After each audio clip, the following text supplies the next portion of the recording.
C'est marqué dans la Torah, Velo ta'ane al riv lintot.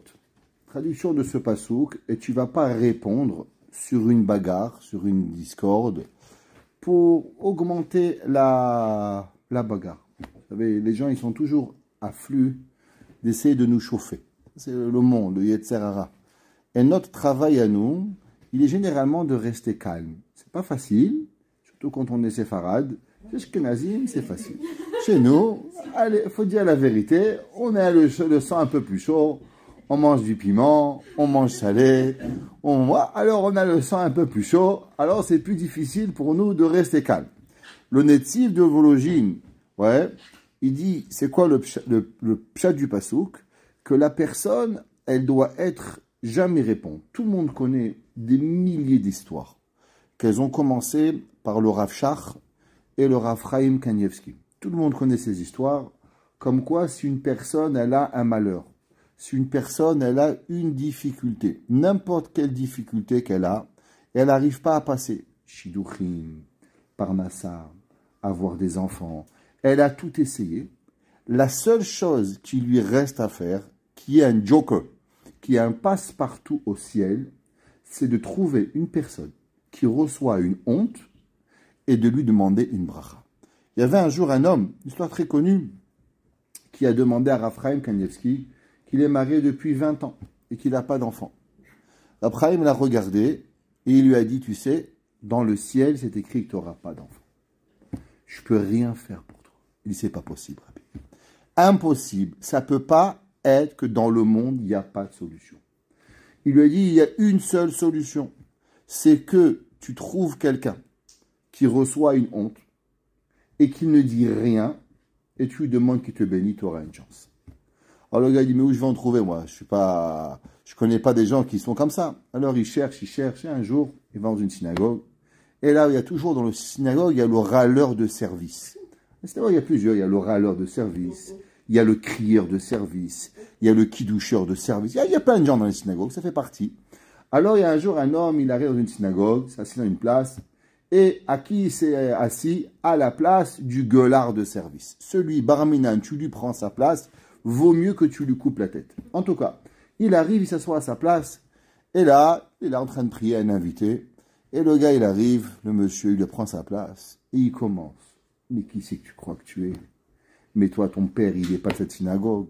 Mais moi, mon père et mon grand-père, tu sais qui c'était. Et nous, on a payé. Et nous, on a fait. Et toi, tu profites du système. Tu fais chaque semaine d'une synagogue parce que tu veux pas payer.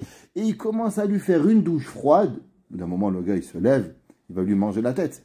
Il mesurait 1,90 m. Et lui, il était tout petit, le monsieur qui criait. Il va l'avaler tout cru.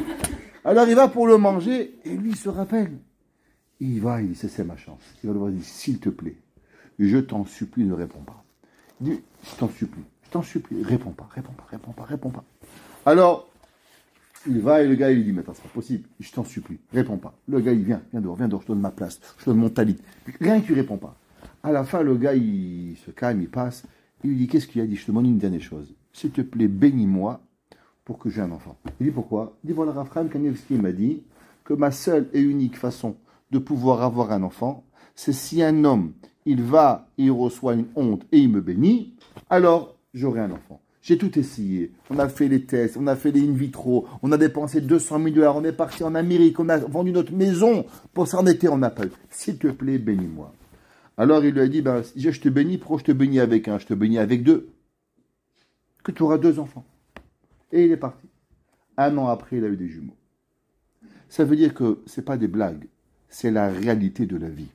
La vie, elle est faite que la personne, quand elle sait se taire, alors elle gagne énormément. Énormément. Rabbi Nachman de Breslev, il a écrit plusieurs enseignements qui sont appelés des Torot. Il y a des fois, ça s'appelle des Prakim. Chacun, il a une différente façon d'enseigner ses enseignements. Rabbi Nachman de Breslev, il a écrit plusieurs livres, principalement 2 livres. Le Likutei Moharan, il y a 2 volumes, volume 1, volume 2. Et dans le volume 1, la Torah 7, qui est d'après certains l'ultime enseignement de Rabbi Nachman de Breslev, c'est l'enseignement de Dom Veishtok. Tais-toi et accepte. Dit Rabbi Nachman de Breslev, un homme ne sait seulement quand il a fait Teshuvah seulement s'il est capable d'accepter que quelqu'un lui fait honte et il ne va pas répondre. Si une personne, elle n'est pas capable d'accepter sa honte, ça veut dire que quelque part, il ne sait pas ce que c'est la teshuva. La teshuva, elle est seulement quand la personne, elle va écouter cette honte. D'où on apprend ça? On sait qu'il y avait un homme, il s'appelait Aaron HaKohen. Aaron HaKohen, qui était, on ne peut même pas comprendre. Imaginez-vous, vous êtes leader du peuple juif. Vous êtes le roi du peuple juif. Et un jour, votre petit frère, il va venir, il va vous prendre votre place. Est-ce que vous imaginez la difficulté que ça va être? Moshe Rabbeinu, lui-même, aussi grand qu'il était, aussi bonne midote qu'il avait, Moshe Rabbeinu, il a dit, je ne peux prendre le leadership du peuple juif à cause que je risque de prendre la place à mon frère.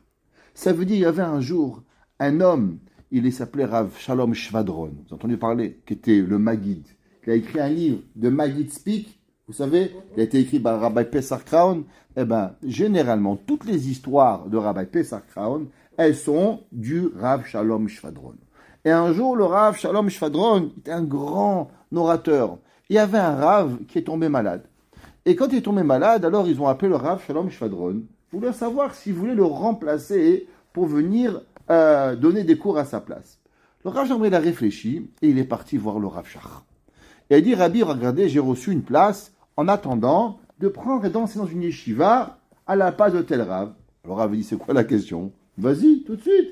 Il n'y a pas de Rabbi, il n'y a pas. Les élèves, ils ont besoin de Rabbi. Il faut que tu prends la place. C'est quoi le problème? Il dit, Rabbi, sans gava, je sais pertinemment que je suis un plus grand Rabbi et un meilleur orateur que l'ancien Rabbi. Et quand je vais être là-bas pendant 1 mois, 2 mois, quand l'autre Rabbi va venir, les élèves, ils vont nous comparer. Et quand les élèves, ils vont nous comparer, ils vont commencer à ne plus respecter leur ancien Rabbi. Alors je me demande, est-ce que c'est préférable que je refuse la place et que je ne vais pas enseigner qu'ils trouvent un autre Rabbi? Ou bien maintenant, je dois enseigner la Torah, malgré que les élèves, je suis sûr qu'ils vont manquer de respect à leur Rabbi. Le Rav Shachi lui a dit, vaut mieux que les élèves, ils n'ont pas de Rabbi, mais qu'on manque de respect à un Rav. Il lui dit, Rav Shalom Shvadron, d'où vous pouvez dire une chose pareille? Il dit, je sais, c'est un verset Mefourash. Il dit, ah oui, où ça? Et il regarde, on sait que le peuple juif, il a dû sortir à 2500 à l'heure de Yetziat Mitzrayim. Pourquoi? Parce que s'ils avaient attendu 1 seconde de plus, ils seraient tombés dans le 5e degré d'impureté, et là, ils n'auraient plus jamais pu sortir. Et mon cher Rabbeinu, il traîne. Et je ne veux pas y aller. Prends mon frère. Je ne comprends pas. Mon cher Rabbeinu, tu es en train de faire du kavod à qui? À ton frère Aaron. Tu es en train de réfléchir aux sentiments de Aaron. Mais est-ce que tu imagines ce que tu es en train de faire? Tout le monde sait qu'on doit être 400 ans en Égypte. Et la raison pourquoi on sort plus tôt, parce qu'on est tombé tellement bas qu'on risque de plus jamais sortir. Et toi, tu t'inquiètes de ton frère Aaron? Alors qu'Aaron soit blessé, qu'Aaron soit vexé, on va trouver une solution pour Aaron par la suite. Mais au moins, on va sauver le peuple juif. Qui permet à Moshe Rabbeinu de risquer l'avenir du peuple juif pour les sentiments d'Aaron? Il dit le Rav Shach, de là on apprend qu'en vérité, vaut mieux que le peuple juif ne sorte pas d'Égypte si c'est pour blesser un juif. Si on blesse un juif, le reste de l'histoire ne vaut pas la peine. Il lui a dit, Moshe Rabbeinu, jusqu'à qu'il a entendu que Aaron, Vera'acha, Vesamach Belibo, Aaron, il est en train de venir et il est heureux. Alors Moshe Rabbeinu refusait de prendre la mission d'aller sortir le peuple juif, même à risquer de faire une petite peine à son frère Aaron. Nous, on pense, ça va, une peine par-ci, une peine par-là. Est-ce qu'on a une notion de ce que ça veut dire, la peine d'un juif? Aaron HaKohen, dans son cœur, il avait une chose qui lui faisait de la peine. Malheureusement, Aaron, il a participé à la Avera de Chata Egen. Pour plusieurs raisons. Bien sûr, Aaron n'a jamais fait le veau d'or. Aaron a voulu gagner du temps. Aaron a eu peur qu'ils avaient tué Chour. Vous imaginez qu'ils ont tué son neveu, le fils de Myriam. La Gemara nous enseigne que s'ils avaient tué Aaron, qui était Kohen Gadol, il n'aurait pu jamais avoir de pardon. Aaron, il a dit, vaut mieux peut-être participer à la Avera mais en aucun cas laisser qu'il me tue. Aaron, il avait toujours dans son cœur, quelque part, une tâche qu'il a participé à la Avera de Chataïkel. Aaron, le jour de l'inauguration du Mishkan, Aaron, Dieu lui dit, prends une vache et amène-la en corban. Aaron, il dit à Moshe, je peux pas. Il dit, pourquoi tu peux pas? Il dit, Moshe, tu crois que je suis bête? Une vache égale un veau est égal une vache. Chaque fois que je vois un veau, je me rappelle Chata Egel, je me rappelle le veau d'or. Chaque fois que je rappelle le veau d'or, je me rappelle la blasphémation que j'ai fait avec Dieu. Comment tu as envie que moi j'arrive et que je puisse apporter cette vache à Akadosh Baruch? Akadosh Moshe Rabbeinu nous dit, les kach nivcharta. Béhémet, tu as été choisi parce que tu as le cœur cassé. Parce qu'un homme qui n'a pas le cœur cassé, il ne peut comprendre la douleur d'une autre personne. Pour être un leader communautaire, la Gemara dit on ne prend un homme qui est leader communautaire seulement si derrière lui il a un petit peu des problèmes. Kupat shratzi machorav. La Gemara dit pourquoi? Parce qu'un homme trop parfait ne peut comprendre les problèmes de l'être humain. Pour avoir compris ce que c'est Shlom Bayit, il faut que tu aies un petit peu des problèmes Shlom Bayit. Pour que tu aies compris un petit peu ce que c'est des enfants, il faut que tu aies un petit peu des enfants difficiles. Pour que tu comprends un petit peu ce que ça veut dire dans la vie n'importe quoi, si tout va tellement bien dans ta vie, tu peux pas. Tout le monde connaît la fameuse histoire du Chafetz Chaim. Un jour, le Chafetz Chaim, il est venu voir un millionnaire, il y avait une veuve qui avait pas de toit. Alors, le Chafetz Chaim, il toque à la porte, il faisait comme il y a 2 semaines, moins 50 en Lituanie, et le Chafetz Chaim, il reste devant la porte. Il dit bonjour monsieur, Shavua Tov. Il dit oui, Shavua Tov, Rabbi, rentrez. Non, ça va 2 minutes. Il dit vous savez, dans la ville de Radin, il dit oui, Rabbi, c'est tout ce que vous voulez, rien que vous rentrez s'il vous plaît. Non, 2 minutes. Et il y a une femme, elle n'a pas de mari, elle est veuve, et le Chafetz Chaim, il tire. Au bout d'un quart d'heure, le gars, il est un glaçon. Il dit Rabbi, combien vous avez besoin exactement? Il dit 2000 roubles. Il dit Rabbi, sont à vous, venez les prendre. Il rentre, il dit Rabbi, combien? Mais Rabbi, je ne vous comprends pas. Pourquoi pendant 15 minutes dans le froid, j'attrape une pneumonie? Il dit, parce que devant la cheminée, tu ne comprends pas le froid. Pour que tu comprends le froid, il faut être dans le froid. Un homme qui n'a jamais goûté au froid, il ne peut pas comprendre qu'est-ce que ça veut dire. Un homme que toute sa vie, il a eu une voiture, il ne comprend pas ce que ça veut dire attendre l'autobus. Un homme qui prend l'autobus tous les jours et qui a froid en train de grelotter et qui voit les voitures qui passent, ses copains et ses copines, et il ne le prend pas, et à combien il est béni, meskin. Pourquoi? Parce que lui, c'est quand il a une voiture, il s'arrête, viens chez moi, viens, Léa. Parce que lui, il a souffert. Quand tu n'as pas souffert, tu ne peux pas comprendre la vie. La Torah dit à Aaron, les kach nivcharta. C'est pour ça que tu as été choisi, parce que tu as le cœur gros. Aaron, le jour où il va inaugurer le Mishkan, il va perdre 2 enfants, Nadav et Avihu. Nadav et Avihu, d'après la Gemara, nous disent, étaient plus grands que Moshe et Aaron. Chachamim nous expliquent et nous disent qu'en vérité, Aaron à Cohen, il aurait dû perdre ses 4 enfants. Comme ça, il dit le Kliyakar. Le Kliyakar, il dit qu'il aurait dû avoir, Barminan, les 4 enfants de Moshe, de Aaron, ils auraient dû mourir le jour de l'inauguration du Mishkan. Pourquoi? Parce que Aaron, il a participé au Chata Egel. Et pourquoi il a eu que 2 enfants Barminan, qui sont pas que 2 Barminan? On veut dire qu'il y a eu 2 enfants en vie. Dit le Kliyakar parce que Moshe Rabbeinu, il a prié pour Aaron. La prière de Aaron, elle a fait que Aaron, il a pu garder 2 enfants. C'est pour ça que dans la paracha, c'est marqué, c'est qui les enfants de Moshe? Et la Torah nous dit les enfants de Aaron. Il dit le Kliyakar, pourquoi il s'appelle les enfants de Moshe Rabbeinu? Dit le Kliyakar à cause que c'est grâce à la prière de Moshe Rabbeinu que Moshe Rabbeinu, il va les garder en vie. À cause c'est Moshe Rabbeinu, le maître qui va prier pour eux. Mais quelque chose de beaucoup plus grand. Rabbi Nachman de Breslev nous dit, Aaron, il avait encore le cœur gros. Il perd 2 enfants. Aaron, il sait très bien la raison pourquoi il a perdu 2 enfants. C'est parce qu'il a participé au Chata Egel. Pourtant, dans la suite, on ne voit plus Aaron avoir ce cœur gros à travers la faute de Chata Egel. Il dit, le Rabbi Nachman de Breslev, pourquoi? À cause que, le jour de l'inauguration du Mishkan, après que Aaron perd ses 2 enfants, il y a un sacrifice qui est apporté. Et là, Aaron ne mange pas le korban.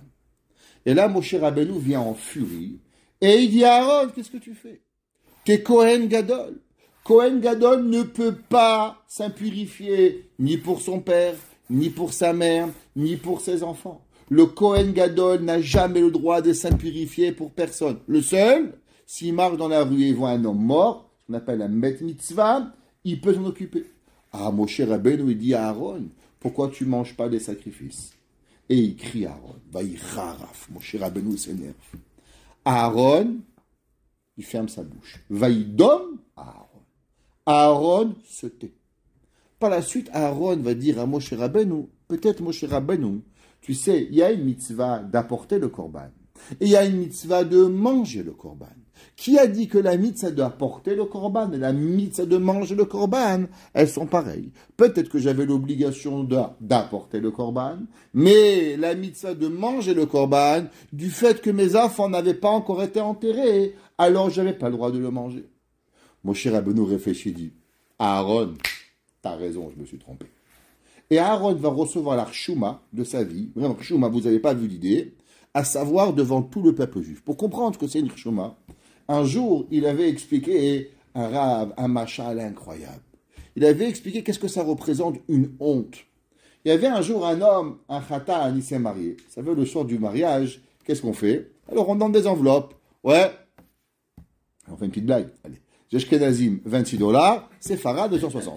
Ok? Ça dépend. Alors, ouais, c'est bon, c'est une blague. Alors, on donne. Et qu'est-ce qu'il fait le khatan, le pauvre? Il danse. Il donne à son beau-père, à son père, toutes les enveloppes. Et à la fin de la soirée, on va chez le khatan, la kala, tenez vos cadeaux, Baruch Hashem. Allez-y, commencez votre vie pour pouvoir y arriver. Rav Shalom Messas, il a dit un jour, Kol ha-mesameach hatan vekala, zoche bechamisha kolot. Ou celui qui est mesameach le khatan et la kala, alors il reçoit 5 kol sason vekol simcha, kol khatan vekol kala, kol mitzvot khatanim mechupatan. Il dit, je comprends pas. Pourquoi c'est nous qu'on doit réjouir le khatan? Mais le khatan, c'est le jour le plus beau de sa vie. Pourquoi c'est pas lui qui nous réjouit? Pourquoi on a une mitzvah de réjouir le khatan et la kala? Le khatan et la kala, ils sont amoureux, ils sont tout excités. Ils n'ont pas besoin de nous. Plein de khatanim, ils disent, mais en vérité, on est prêté de finir le match, on va aller à la maison. Alors pourquoi on dit kola mesamea khatan ve kala? Rav Shalom Messas, il a dit, parce que dans le cœur du khatan, il y a un petit peu de peur. C'est vrai, c'est beau le mariage. Mais demain matin, comment j'ai payé mon loyer? Demain matin, comment j'ai payé mon électricité? Demain matin, il faut que je commence ma vie, des draps, un lit, un fauteuil, comment ça va marcher tout ça? Il dit, Kol ha-mesameach, comment on est mesameach le khatan? Par une seule chose. Quand tu donnes un petit chèque, un beau chèque au khatan et la kala, alors le khatan, quand il arrive à la fin de la soirée, ah, Baruch Hashem, j'ai de quoi commencer ma vie. Kol ha-mesameach, zoche bechamisha kol. Kol sason, vekol simcha, kol khatan, vekol kala. Tu veux marier un fils? Alors, prends un khatan kala, marie-les, donne-leur. Sinon, alors le khatan et la kala, il peut pas commencer à avancer sa vie. L'homme, il sait pas à combien il peut arriver. Alors, le beau-père, il a sa veste, elle est pleine d'argent, plein d'enveloppes. Et à un moment, hein, il enlève la veste. Et quand il enlève la veste, il fait une photo, il va aux toilettes, il revient, il remet la veste. Il n'y a plus d'argent. Et dans l'enveloppe, qu'est-ce qu'il y avait dans la veste? Il y avait l'enveloppe du traiteur, l'enveloppe de la musique, l'enveloppe de photos. Vous savez, quand vous faites marcher les enfants, vous avez des enveloppes. Traiteur, photo, photographe, vidéoman. Vous mettez tout l'argent là-bas et à la fin de la soirée, vous distribuez les enveloppes. Vous êtes comme un millionnaire. Ok? Alors, il voit tous les enveloppes. Tout est parti. Il arrive, les gens disent, monsieur, l'argent. Il dit, mais là, j'ai perdu. Les gens, ils le regardent. Il ne sait pas quoi faire. Il promis demain, il avait pris l'argent. Le lendemain, il va chez un ami, prête-moi de l'argent. Et il va, il rembourse tout le monde. Et voilà. Un an après, on reçoit le vidéo du mariage. Et là, on invite papa, maman, tonton, tata, tati, titou, chichou, kiki, guilou, loulou, bibi. Toute la famille est là, écran géant, écran platinum, 77 pouces. À voir le mariage. Et on se rappelle les bons moments, la choupa, l'émotion, la maman qui pleure, et on voit et on danse. Et d'un coup, la caméra, elle est posée, et on voit la veste du papa. Et quand on voit la veste du papa, et on arrive et on voit le khatan lui-même venir piquer les enveloppes dans la poche du beau-père. Et là, il y a toute la famille. Et tout le monde se retourne vers le khatan. Et là, le khatan, il ne sait pas où se mettre. En vérité, s'il y avait un trou, il rentre dedans. Parce qu'avec la terre, il faut qu'elle s'ouvre, qu'il avale. Il a dit un jour, le Rav Shalom Shvadron, cette honte, elle est rien par rapport à la honte qu'on peut avoir dans Gan Eden. Pourquoi? Parce qu'ici, il y a l'oubli. Une seconde après, on oublie un petit peu. Il dit ça, c'est une honte qui reste pendant des années. Ça, c'est la honte. Vaïdom Aaron, Aaron à Cohen, devant tout le peuple juif. Il y avait 6 millions de juifs. Et Aaron à Cohen, il se fait nirchouma. Pas devant tonton, tati, tout, mais devant tout le peuple juif. Imaginez-vous, tous les Kohanim, tous les Lévi'im, tout Am Israël, ils voient que Moshe s'énerve contre Aaron. Et si vous faites attention, c'est la première fois que Moshe va s'énerver. Contre son frère Aaron, le jour où Aaron perd ses 2 enfants, et Aaron, il reste calme. Alors, dit Rabbi Nachman, ça c'est le summum de la tchouva. J'avais pendant des années, cet enseignement c'est très connu, arrivé la difficulté à comprendre. Comment on peut comprendre? C'est quoi le principe de cela? Alors, Baruch Hashem HaKadosh Baruch Hu, il envoie à chaque temps une réponse à nos questions. Alors, cette semaine, j'ai lu une histoire, et dans cette histoire, elle ramène l'explication de ce Mahamar Chazal. Il y avait un jour un homme qui avait malheureusement un frère, et ce frère, il est mort jeune. Il a laissé une femme et une fille. Alors, les frères, quand la nièce est arrivée à l'âge de mariage, tous les frères, ils ont décidé, on va s'occuper d'elle.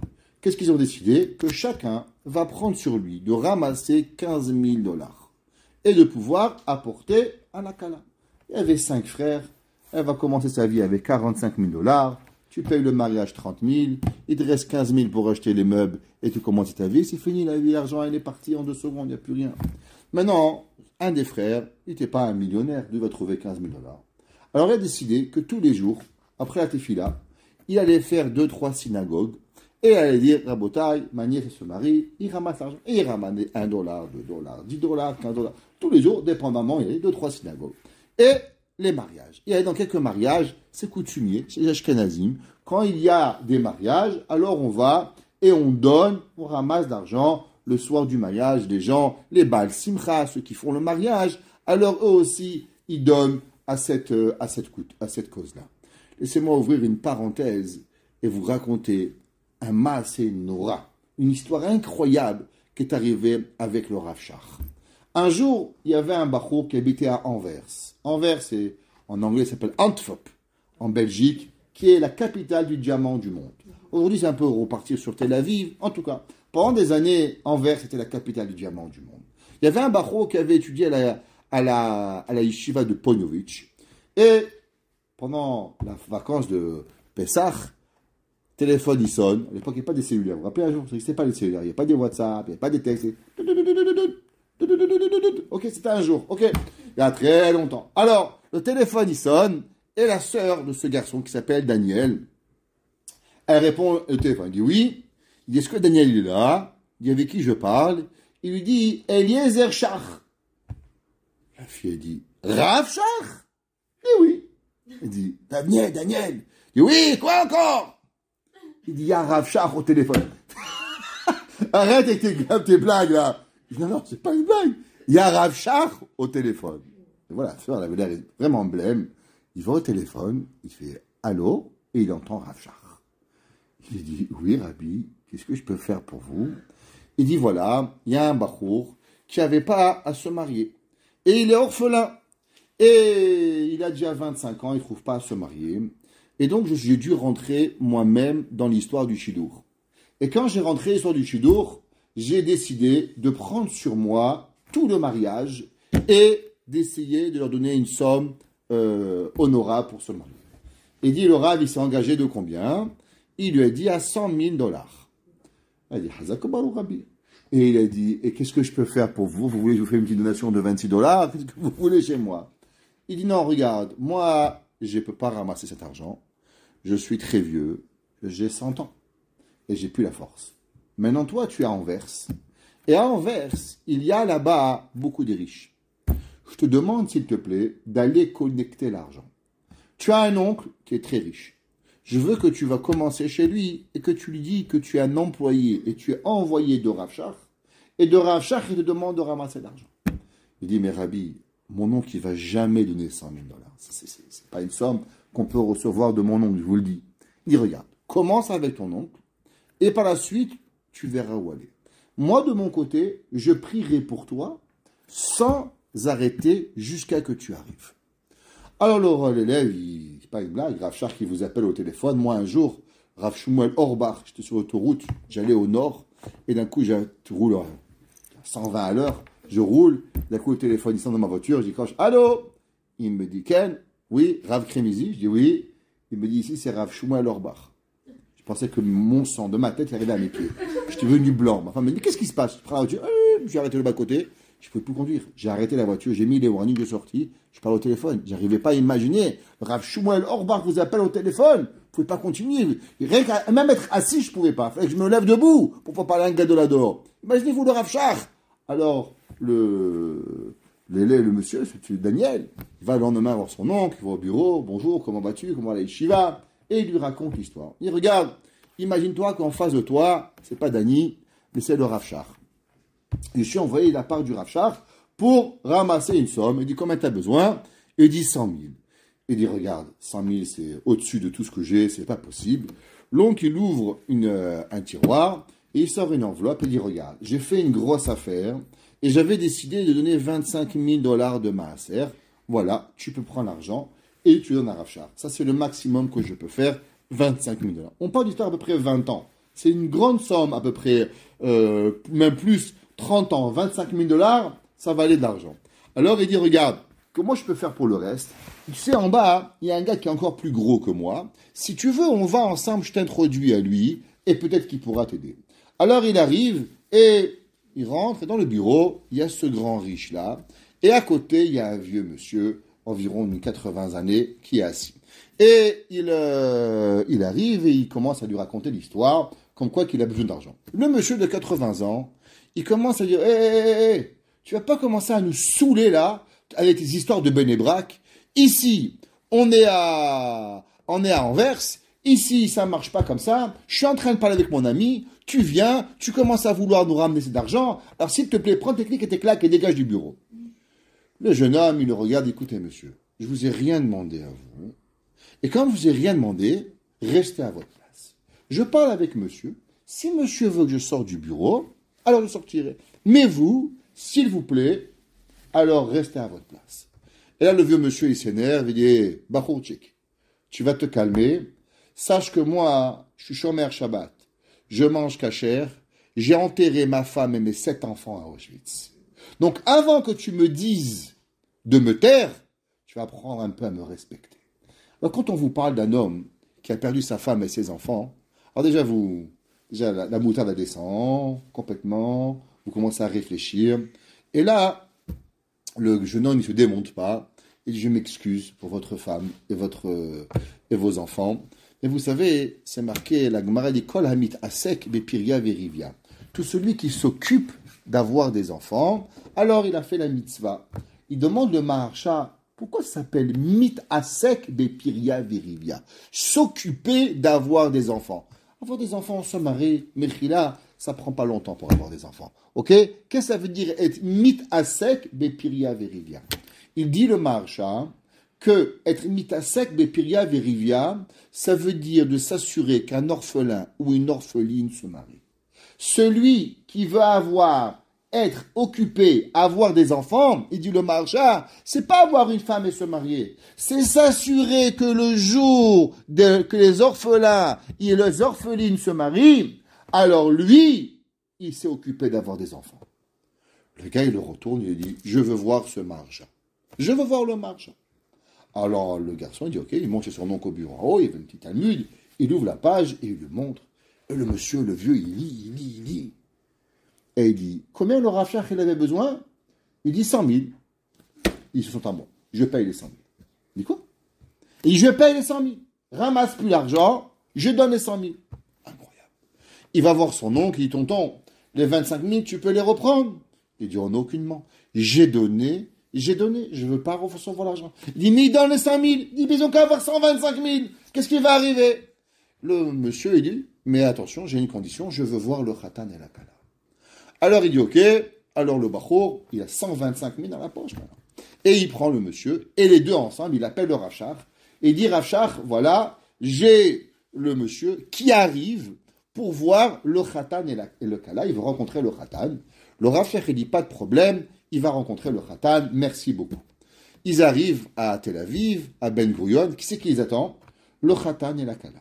Il demande au Khatan comment est appelé tes parents, il rentre dans la Kala. Il dit, et toi Kala, tes parents d'où ils viennent? Il dit, mes parents ils sont à Aramenouchot. Il dit quoi? Il dit, je suis aussi orpheline de père et de mère, j'ai ni connu ni mon père, il est mort quand ma mère était enceinte, et ma mère est morte quand je suis né. Donc je n'ai ni connu ni mon père ni ma mère. Le vieux monsieur dit quoi? Mais le mariage, on m'a dit qu'il n'était qu'un orphelin. Maintenant, c'est un orphelin et une orpheline. Il dit oui. Il dit donc vraiment, je vais pouvoir faire la mitzvah de Piria Verivia, garçon et fille avec un mariage? Il dit oui. Il dit oh Khatan, regarde Khatan, je vais faire un deal avec toi. Il dit quoi? Il dit si tu promets que tu étudies le reste de ta vie, je te donne une maison. Je t'achète une maison. Et plus que tout, je vais t'acheter une autre maison. Et dans cette maison, elle te rapportera des biens pour que tu puisses étudier. Mais tu signes un contrat que tu ne quitteras jamais l'étude de la Torah. Alors, le Khatan accepte, on fait le mariage se passe, on signe le contrat, le Khatan a sa maison, fin des Sheva Brachot, le vieux monsieur rend l'âme à Kadosh Baruch. Il avait vécu en vérité toutes ces années pour de nouveau reavoir une vie, pour avoir un garçon et une fille. Hachem, il bénit tout le monde. Alors, il y avait ce monsieur, on lui a dit, il ramasse l'argent pour sa nièce, et il va de maison en maison, et un jour, après la tfila, il rentre dans une synagogue. Et là, il est un peu fatigué d'avoir et de collecter, de mendier tous les jours pour sa nièce. C'est pas fatigant, vous savez pas ce que ça veut dire, même quand vous le faites pour une yeshiva, même quand vous le faites pour une bonne cause, vous savez jamais à combien vous avez des rchouma. Mais les rchouma, elles peuvent être terribles. On dit, nous, quand on ramasse l'argent, on dit qu'on a deux valises. Une valise d'argent et une valise de honte. Et on espère seulement que la valise d'argent, elle soit aussi lourde que la valise des hontes. Souvent, la valise des hontes, elle est plus grande que la valise d'argent. Et là, ça fait la peine. Alors, ce monsieur, il rentre et il entend, il va dans une synagogue, il est fatigué. Et quand il est fatigué, alors, il veut boire un verre d'eau. Et il rentre dans une synagogue, Vignitz, proposée en Israël, il fait très chaud. Et là, il y a un shiur qui commence. Et ce shiur, j'aimerais vous le partager, qui va être la suite du cours, du shiur qui a été donné. Alors, le Rav, il s'appelait Rav David Katzenkin. C'est son nom. C'est lui qui va donner le shiur et qui va expliquer ce qu'on a parlé ce soir. Et il ramène au nom de Rabbi Menachem Mendel de Parmishlan. C'est un grand Admour Hassidi qui a donné un Dvar Torah. Et il dit la chose suivante. Et un jour, il a demandé à tous ses élèves que tous les élèves y viennent pour remercier Akadosh Baruch. Vous savez que dans la vie, on fait beaucoup de choses. On mange, on boit, on dort, on fait énormément de choses. Mais il y a une chose qu'on oublie, c'est de remercier Hachem. On ne se rend même pas compte qu'est-ce que ça veut dire de remercier. Rav Shalom Messas, vous savez, il avait toujours une canne. Pour ceux qui l'ont connu, il avait toujours une canne. Pourquoi il avait une canne? Quand il a eu 30 ans, il a eu un virus. Et ce virus, il est tombé malade, il ne pouvait plus marcher. Et après, il devait marcher avec une canne. Les années, elles ont passé, et le virus, il a guéri. Mais pour se rappeler qu'un jour, il ne marchait pas, il a gardé la canne dans sa main. Malgré qu'il n'avait plus jamais. Mais il disait, je garde la canne pour me rappeler qu'un jour, il m'était difficile de marcher. Et Akadosh Baruchou, il m'a rendu les pieds. L'homme, faut pas qu'il oublie Akadosh Baruchou. Alors le Rabbi Menachem de Parmishlan, il a ramené ses élèves et il leur a demandé de lire le verset 107. C'est quoi le verset 107? C'est le verset, le chapitre en Tehillim, qui parle des 4 raisons pourquoi on doit remercier Akadosh Baruchou. Quelqu'un qui était malade, quelqu'un qui a voyagé, quelqu'un qui était en prison, toutes les halachot qui ont à voir Yodou Lachem Chasdo, et on devait encore le dire. Et tout le monde l'a dit ensemble avec le rabbi, verset par verset. Chez les chassidim, quand on veut faire quelque chose avec beaucoup d'émotion, qu'est-ce qu'on fait? On lit un verset, tout le monde répète le verset. Tout le monde répète. Et ça donne une émotion profonde à la chose. Mais les gens, ils ne comprenaient pas encore quelle était la raison pourquoi Akadosh Baruch Hu, pourquoi le Rav voulait qu'on dise ce verset. Le Rav, il a expliqué qu'il y a une mitzvah dans la Torah qui s'appelle Ve'asita ma'akele gagecha. La Torah nous dit qu'il y a une obligation quand vous avez des escaliers, quand vous avez un balcon, quand vous avez n'importe quoi qui est plus haut que 80 cm de hauteur, vous êtes dans l'obligation de créer un railing. En français, personne n'y connaît le français. C'est bien, tout le monde oublie. Une rampe, voilà, vous avez vu, il faut qu'il nous rappelle le français. Encore une rampe, un rempart. Pourquoi? C'est à soi. Torah dit, Al tavi damim bebetecha. N'apporte pas. Un jour, j'étais chez quelqu'un, alors nous, il avait des grands escaliers, il n'y avait pas de rampe. C'est ma machin, il sourd. Chaque seconde, on transgresse un lave de la Torah. Ve'asita ma'ake, c'est assez la Torah, de faire cette rampe. Qu'est-ce que ça veut dire? Shekol ha'meorot shatidim la'avo l'adam b'meshech ha'chaim, kvar uchezu b'shet bebereshit. Il dit le rabbi, sachez que chaque chose qui vous arrive dans votre vie, chaque chose, vous avez mal aux pieds, vous avez perdu $1, toute chose qui vous arrive dans votre vie, Akadosh Baruch Hu l'a déjà décidé dans les 6 jours de la création du monde. La Gemara, elle dit qu'Akadosh Baruch Hu, il a fait montrer à Adam Arishon, Dor Vedoroshav. Il lui a fait montrer chaque enfant, chacun, nous, on est ici ce soir à Beth Yaakov, Adam Arishon, il y a 5783 ans, il avait déjà vu qu'on serait là. La Gemara dans Masechet Baba Metzia, elle ramène qu'il y avait un grand rave, il s'appelait Shmuel. Vous savez Shmuel? Shmuel, c'était le contemporain de Rav. Il y avait 2 grands Amoraïm après l'époque des Tanaïm. On sait que Rabbi Yehuda Hanassi était le chef de tous les Tanaïm. C'est lui qui a écrit la Mishnah. Et ses 2 plus grands élèves s'appelaient Rav et Shmuel. Rav et Shmuel.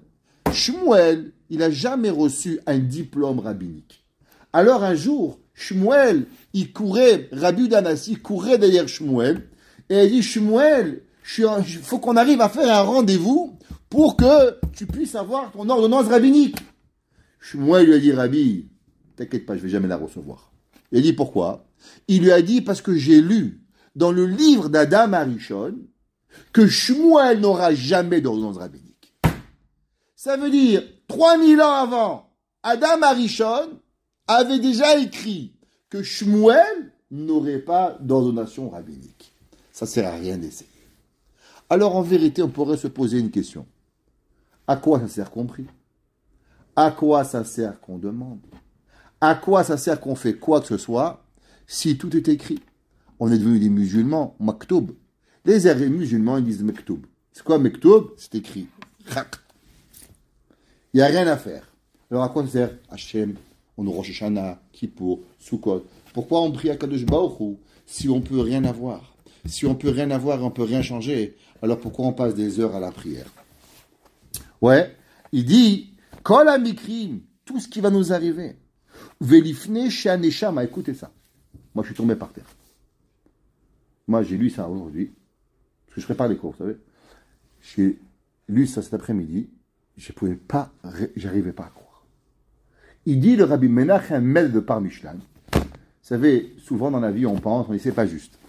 C'est pas juste. Un jour, j'étais à l'école, le rabbi m'a puni. Je dis, c'est pas juste, il m'a renvoyé. Je dis, pourquoi? Pourquoi je dis, c'est pas juste, c'est rien de grave. Ouais, c'est pas juste. Il dit, Rabbi Menachem de Par Michelin, qu'avant qu'on vienne dans ce monde, on dit, viens ici. Parce que vous arrivez dimanche, lundi, en l'an 1, en l'an 2, en l'an 3, en l'an 5. On vous fait montrer toute votre vie. Tout ce qui va vous arriver, le bras cassé, le pied cassé, gagner l'argent, à vous marier, tout ce qui vous arrive dans votre vie, on vous le fait montrer, et avant que tu descendes sur terre, on te dit, est-ce que tu acceptes? Tu as le choix, oui ou non. Et tu dis oui, tu descends. Tu dis non, tu restes en haut. Tout ce qui nous est arrivé, tout ce qui va nous arriver, et tout ce qui nous est arrivé, Akadosh Baruch Hu nous l'a fait montrer, et on a vu la récompense, le onesh, le sachar, tout ce qui va nous arriver, et on a accepté de plein gré tous nos soucis et tous nos bonheurs. Vous pouvez jamais dire c'est pas juste. C'est pas juste, c'est pas de chez nous. On a accepté, chacun de nous, tout ce qui va nous arriver. Alors, la question, elle demande à quoi ça sert de se fatiguer dans ce monde. Maktoub, tout est arrivé. Pourquoi on fait la tfila? Pourquoi on fait la tzedaka? À quoi ça sert? Alors écoutez, qu'est-ce qu'il a dit Rabbi Menachem Mendel de Parmishlan. Ça vaut la peine de venir jusqu'à Outremont, de Côte-Salut, pour écouter ça. Moi, ça vaut la peine 20 ans de réflexion pour ça. Peut-être vous, ça vaut la peine 20 minutes de voiture. Et chez Yeshli Kabbalah, il dit Rabbi Menachem et Parmishlan, j'ai reçu de mes maîtres, chez Im Nigzar Aladam Koshi. C'est un homme, Barminan, il doit avoir une difficulté, il doit avoir une maladie, il doit avoir quelque chose de grave dans sa vie. Alors, avec la prière, avec la tzedaka, avec tout ce que tu fais, tu peux encore changer quelque chose. Mais comment tu changes? Comment un homme qui aurait dû avoir un pied cassé, il n'aura pas le pied cassé? Comment une personne, elle aurait dû avoir un grand malheur, elle ne va pas l'avoir le grand malheur. Il dit Rabbi Menachem Mendel de Parmishlan, la tfila, elle va t'aider à faire quoi? Écoutez bien. Ou machlifim lo et kol akshaim, alors tous tes problèmes, ils vont être transférés, les bisionotes ou les bouchottes, en honte et en chouma. Il dit Rabbi Menachem Mendel que la prière, tu sais qu'est-ce qu'elle fait? La prière, il y a un gars, il doit avoir un pied cassé. Ben, on ne veut pas les pieds cassés, nous. On va avoir deux pieds, on veut courir, on va à la synagogue tous les matins. Alors on prie Hachem, Atachonen, Refaenu. Il dit ok. Mais tu sais comment ça va fonctionner? C'est pas juste prière, tu n'as rien. Prière, Shuma, elle remplace le malheur. Le malheur, il remplace la Gezerara. Et avoir une honte, c'est un privilège. Avoir une honte, c'est en vérité toutes les prières que tu as priées à Kadosh Baruch Hu depuis 10 ans de te marier, d'avoir des enfants, d'avoir la santé, d'avoir le bonheur, d'avoir la parnassa. Eh bien, ces 10 ans, si tu pries vraiment, alors à Kadosh Baruch Hu, il t'amène une honte, que cette honte-là, elle te pardonne, elle t'enlève ton péché. Mais si tu ne pries pas, tu n'as pas de honte. Et si tu n'as pas de honte, tu n'as pas. Ça veut dire qu'en vérité, le gars, quand on reçoit une honte, nous on pense que c'est un voyou. Mais en vérité, non seulement qu'il m'a sauvé la vie, mais c'est moi qui me l'a apporté la honte. Parce qu'en priant à Kadosh Baruch Hu, donne-moi s'il te plaît la parnassa, la santé, le bonheur. Mais en vérité, j'aurais peut-être pas dû avoir. Alors Akadosh Baruch Hu, il écoute ma prière. Et pour que Akadosh Baruch Hu, il écoute ta prière, il doit te donner une chouma. Alors toi, tu t'énerves contre lui. Mais c'est seulement toi qui l'as voulu, mon frère. Tu n'aurais pu rien faire. Et Barminan, je ne sais pas ce qui t'arrive. Et il a dit, le rabbi de Parmishlan, ouais, c'est pour ça que la personne, alors, elle doit, Akadosh Baruch Hu, l'homme, il doit remercier Hachem pour tout ce qui arrive. Parce que chaque détail, chaque malheur, en vérité, il vient d'Akadosh Baruch Hu pour pouvoir y arriver. Juste pour finir l'histoire, ce monsieur, il finit ce cours qui lui explose la tête, comme à nous, toi comme à moi. Et là, il est perturbé, il voulait plus ramasser l'argent. Il dit, bon allez, on reprend. On reprend l'argent pour ramasser à ma nièce. Et tu sais, en face, il y a une khatouna, il y a un sheva bochot, des gens riches. Voilà, peut-être qu'ils vont t'aider. Alors il rentre dans la salle, et là il y a un des frères qui se lève et qui dit, mais il va pas nous ruiner la soirée, celui-là. Il va pas nous éclater encore, ça va devenir une soirée de mendiants. On n'est pas des mendiants. Et il le prend, il dort. Mais on a dit, ok, ça va, je pars. Non, il le prend par la main, et il s'assure qu'il sort du bâtiment. Et quand il s'assure du bâtiment, il dit, c'est bon. Il dit, non. Je veux te voir traverser la rue. Je veux même pas que tu sois à côté de la salle. Je veux pas que tu rentres. Et il le reprend comme ça. Et devant tout le monde, il le prend. Et il le sort et il s'assure qu'il est loin. Et quand il est loin, il rentre dans la salle. Et le gars, là, mais vraiment, il est démoli. Mais il vient d'écouter ce cours. Il vient d'écouter qu'en vérité, tout ce que tu attends dans ta vie, c'est que tu as prié 10 000 prières. Et peut-être qu'une des façons que les prières vont rentrer, c'est que travers ta honte. Il dit, mais quel gézéra il doit arriver chez moi. Alors il part, mais il a le cœur un peu léger, mais avec une chouma, un gros paquet de chouma. Et il va, et le matin, il va à Kadosh Baruch Hu, et sa prière, elle a un différent goût, parce qu'il a compris à quoi elle va arriver, la tefila. Et dès qu'il arrive à la prière le matin, il finit, et là, il y a un des gars, il dit, est-ce que tu es Chaimke? Il dit, oui. C'est toi qu'on a renvoyé hier soir du mariage? Il lui dit, oui. Il dit, regarde, s'il te plaît, appelle à ce numéro. Alors il va, il laisse un message, et le monsieur, il répond pas. Il dit encore un coup. C'est pas grave. Quelques heures plus tard, il reçoit un appel. Il dit, allô, monsieur Chaimke? Il dit, oui. Désolé, je suis le papa du Sheva Brachot hier. Mon frère, mon fils, malheureusement, t'a fait une énorme honte. Et Barminan, ce matin, il ne s'est pas réveillé. Il est paralysé. Et je sais que ce qui est arrivé, c'est à cause de la honte d'hier.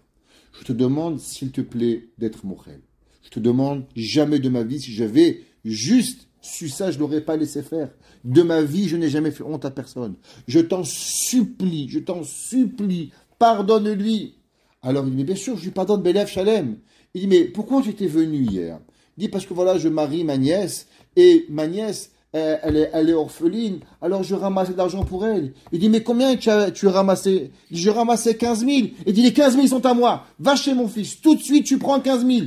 Tout de suite tu auras l'argent, ne t'inquiète pas. Juste, pardonne à mon fils. Et il dit, Belev Shalem, Chazve Shalom, je pardonne à ton fils. 10 minutes plus tard, le fils de ce monsieur l'appelle, et lui dit, est-ce que tu m'as pardonné? Il lui a dit oui. Il dit, sache que je remarche. Ton enveloppe, elle est prête avec les 15 000 $. Ça veut dire que dans la vie, on ne peut pas imaginer, nous dit le Netziv de Vologine, à combien des fois dans la vie, à Kadosh Baruch Hu, que ça veut dire que la tchouva, elle ne vient seulement après la honte. Pourquoi il faut avoir la tchouva si on n'a pas de tchouva? Parce que la Avera, quand on l'en fait, elle est terrible. On ne connaît pas ce qui peut arriver à un homme à travers le péché. La Avera, elle est tellement grave qu'on ne peut même pas imaginer qu'est-ce que ça représente une Avera à quelqu'un. Maintenant, quand il y a une Avera, il y a une punition qui est énorme. Alors après, on fait tchouva. On m'en Hachem, pardon. Dit Rabbi Menachem de Par Mishlan, comment tu sais que tu as été pardonné? Parce qu'en vérité, tu aurais dû maintenant recevoir je ne sais pas quoi. Et maintenant que tu pries pour ta tchouva, en vérité, tu as prié seulement pour une chose. Tu n'as prié que pour que Akadosh Baruch Hu t'envoie une honte, que la honte va pardonner la Avera que tu as fait. Alors là, maintenant, tu recommences à zéro. Mais sans avoir cette honte, alors tu as pas. Dit Rabbi Nachman de Breslev, quand est-ce que la personne elle arrive à la tchouva? Jusqu'à qu'il va entendre Bisiono, il va entendre sa honte. Pourquoi? Parce qu'en vérité, le summum d'Atchouva, c'est que Akadosh Baruch Hu t'enlève le mal. Mais comment Akadosh Baruch Hu peut t'enlever le mal après qu'il y a eu un décret? Hachem il est Emet, Vetorato Emet, Vechotamo Emet. Comment ça fonctionne? Cela peut fonctionner seulement quand l'homme y comprend.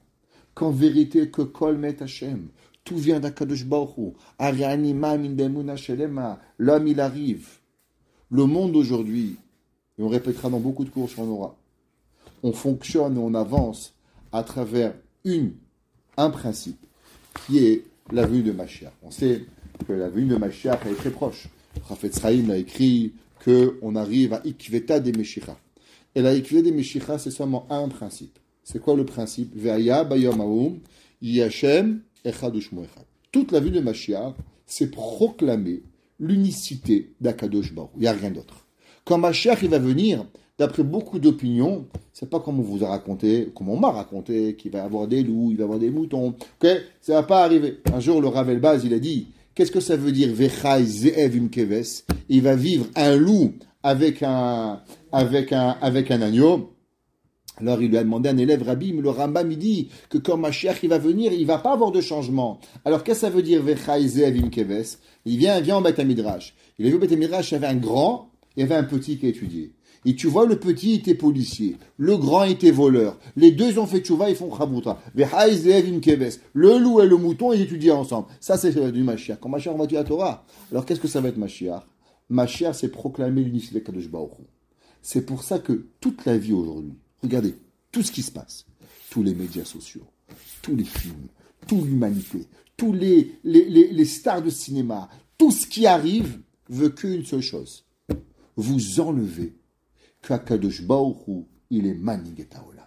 Qu'Hachem, il va et il dirige le monde. Le monde va en guerre, en vérité, contre un principe. Qu'Akadosh Baruch Hu, il dirige le monde.